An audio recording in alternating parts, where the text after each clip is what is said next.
Our heart is a muscle and its job is to pump clean oxygenated blood through our entire body. In fact, our circulatory system could wrap around the earth almost 4 times. That's a really long distance. Our heart is a muscle, and like a lot of muscles in our body, it does get weaker with age. If our fitness is low, if we have any health conditions that might affect the function of the muscle of the heart. And this can affect the heart's ability to pump blood through our body, especially the further away from your heart that you get. So our feet and our hands are the furthest thing from our heart. For many people with chronic kidney conditions, you may have circulatory issues, and this can affect the function of your feet and your hands. Our feet and our hands give us our independence. They allow us to do our day-to-day activities, walking around, feeding ourselves, our personal hygiene, etc. So if we've got circulatory issues, especially in our feet and hands, it can actually affect our quality of life and take away that independence.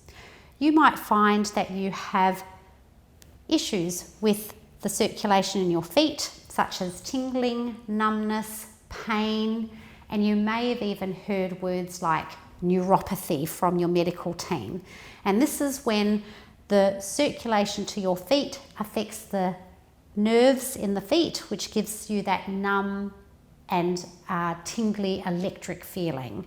Almost like waking up after sleeping on your arm in the middle of the night, that numbness. You're actually restricting the blood flow to that area. Hands are another area because they are also far from the heart and can be restricted with those tight shoulder joints. You can get numbness, tingling, and things like taking the lid off a milk container, using a knife and fork, writing, or even things like trying to pick your pills up may be affected. Exercise helps with this. Exercise helps the heart pump good, clean, oxygenated blood into that area. So let's look at some really simple exercises you could do for your feet and hands. Our feet are amazing. Our feet are made up of over 26 bones, 30 joints, and over 100 muscles, tendons, and ligaments. We tend to take our feet for granted. They're also the furthest thing from our heart, and they often get affected by poor circulation and loss of muscle function. Once again, especially for people with diabetes, heart conditions, or end-stage kidney conditions, where you have a large effect on your circulatory system and heart function, you might find that you're getting issues with your feet. They can be anything from restricted movement to swelling, to neuropathy. There's that word again that you may have heard your medical team talk about, where the nerves become damaged. You might even feel that you're getting cramps, and this can affect your ability to walk. When your ability to walk is affected, that can affect your fitness and so on. So it's really important that we use our feet and exercise our feet in a way that we can increase that blood flow. One of the first and simplest exercises that we can do for our feet is what we often call flexion and extension, or I like to call drivers or dancers' feet. That's where all we need to do is find ourselves a nice sturdy chair, or you might even find you can do this laying on your bed, laying on the floor, whichever is suitable for you. You want to take your leg out, and all we're going to do is press and pull with our foot.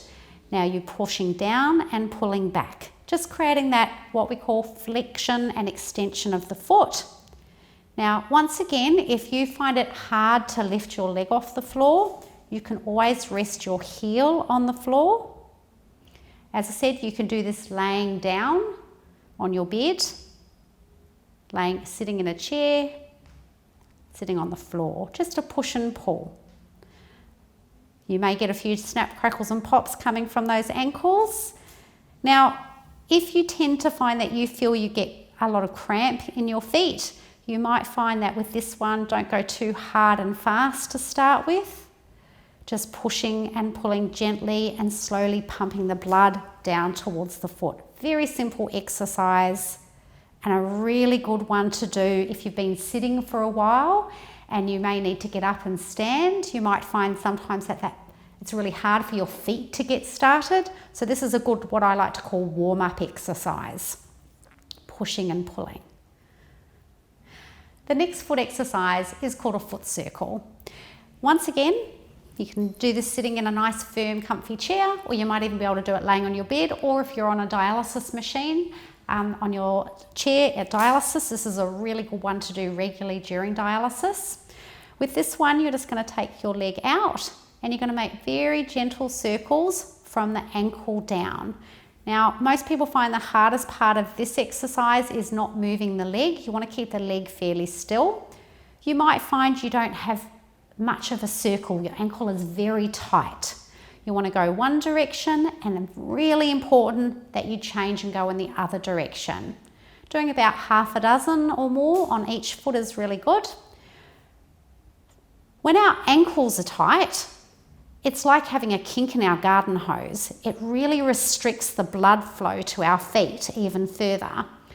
When you go one direction and change to the other foot, you're going the other direction as well. It can also affect our ability to walk and affect our balance. So improving that flexibility or movement of our ankles and feet is really important. Let's try that again. So just easy, taking your foot out, circling the foot, almost like you're making the letter O with your toes, trying to keep your leg nice and still. Go one direction and then go into the opposite direction. You may find one direction is a lot tighter than the other direction, and that's quite normal, but the more often you do it, you'll find that that will balance out. Always try and do both legs, both feet, I should say. One direction and then the opposite direction. If you're finding it hard to lift the leg off the floor, you can always rest the ankle on the floor. But remember, the idea here is we want to try and keep our leg nice and still and stable.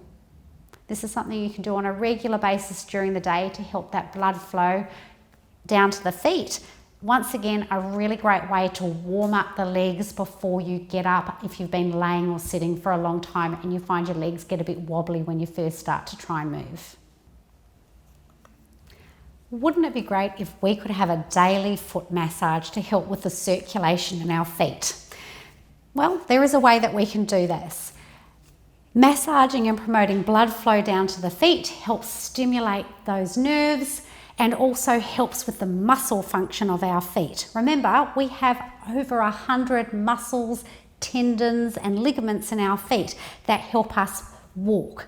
So this is a simple little invention to help massage the feet while gently moving the legs and increasing the blood flow.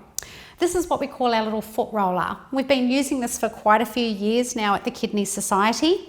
We're very lucky that we get Marley, who gives us the pipes. We cut them into a 30 centimetre length, which is a 30 mil diameter pipe, and we pop through a little cloth. It's like what you tie your tomatoes up, that you can get from Bunnings and Mitre 10. And what we do with this is we place it on the floor. You can pop your feet onto the roller and just gently roll your feet back and forth. Now look, the handle is so it's like a dog on a lead. If it rolls away from you, you can easily pull it back. It's also really good to help control the roller. If you've got quite a lot of numbness in your feet, you might find it hard to actually feel the roller under your foot, which is why we pop the handle on it. You want to go gently and slowly, rolling from heel to toes. Now with our roller, we sand the ends to make sure it's smooth and there's nothing on there that could damage your skin on your feet. If you are diabetic, you might find that your skin on your feet is quite delicate as well, so we don't want you to get any cuts or abrasions. During the lockdown, there was a stage there that we couldn't support our clients by sending them out a foot roller. So I encouraged people to find things at home that were suitable, and we had a lot of people using things like cans of fly spray cans, We had a couple of people using rolling pins from the kitchen to roll their feet. So anything that is smooth and safe for you to use is a good tool. As I said, these are really simple to use yourself. You can do 1 foot at a time. What I love about the roller is because you are actually having to actively massage your foot by moving your leg, you're going to be increasing even more blood flow down to the feet. And the best thing about it, it feels really good. If you're somebody that gets nighttime cramping or restless legs, we often encourage you to use the roller for a few minutes before going to bed at night. It is worth saying though that if you have any wounds under your feet or any open sores, you may not want to use the roller either on that foot or in that area, just to reduce any further damage to the skin of the foot. Our hands, like our feet, are a long way from our heart as far as our circulation is concerned. And our hands are, I think, one of the most important body parts we have. They're our independence. Like our feet, they are pretty amazing. We have over 25 bones and muscles in each hand. It's amazing what they can do. However, like our feet, we can have lots of circulatory issues with our hands, affecting our ability to grip, to use our hands to write, feed ourselves, bathe. Numbness, tingling, weakness, this can all have a huge effect on the quality of our life. If you're on hemodialysis, you may have a fistula, and that fistula can also affect the blood flow to your hands. If you are somebody that has recently had fistula surgery, you may have been told by your renal team to start exercising your fistula to mature it for needling.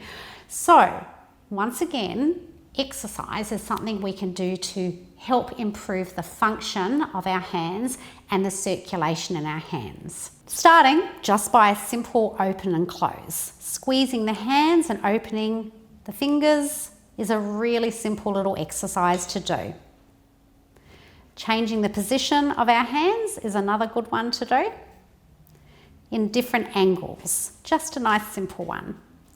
We can do finger taps where we're pushing our fingers on our thumb back and forth. This is a great way to improve what we call dexterity, which is basically the coordination of your fingers, which helps things like picking things up using a knife and fork or a pen. We can also add little tools and equipment in to our hand exercises. For example, a little ball from the $2 shop. Some people like the ones with the little knobs on it because it's easier to grip if you perhaps do have some numbness going on in your hands. You can find any ball really that you like, but you do want something that has a little bit of movement and resistance, not like a tennis ball, which you aren't able to add that extra grip in. So with the ball, you can just do a basic squeeze. Using your thumb, very important. Your thumb is one of the most important digits we have, and it's also a very large joint. You want to change positions with your hand, turning the palm over and the palm up. Swapping from hand to hand, palm down and palm up. You also want to add some, once again, dexterity exercises, which basically means the coordination of your fingers. So with that, you can roll the ball forward and backwards using your fingers and your thumb.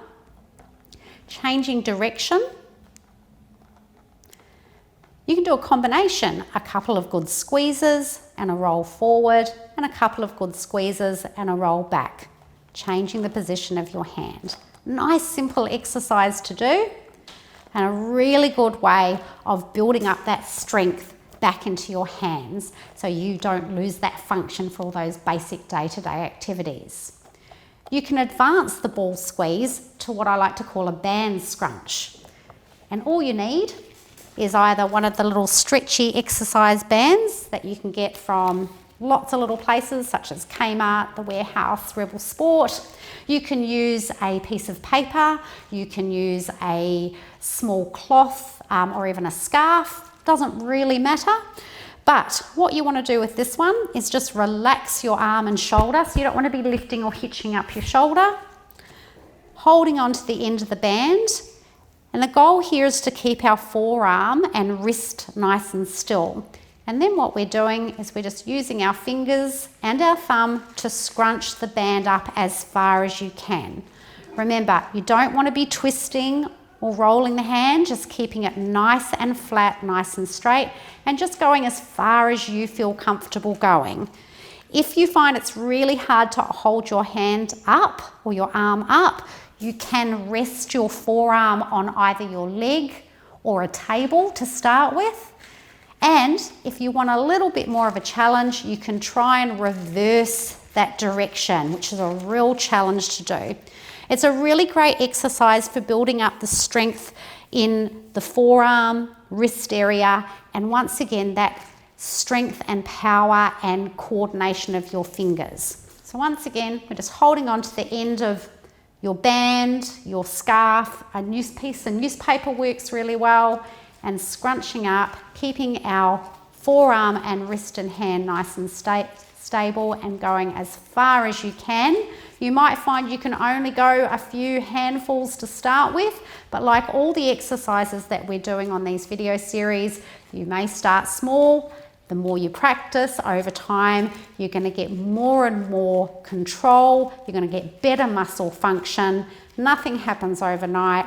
Remember, it's all about nice, consistent regularity with your exercises.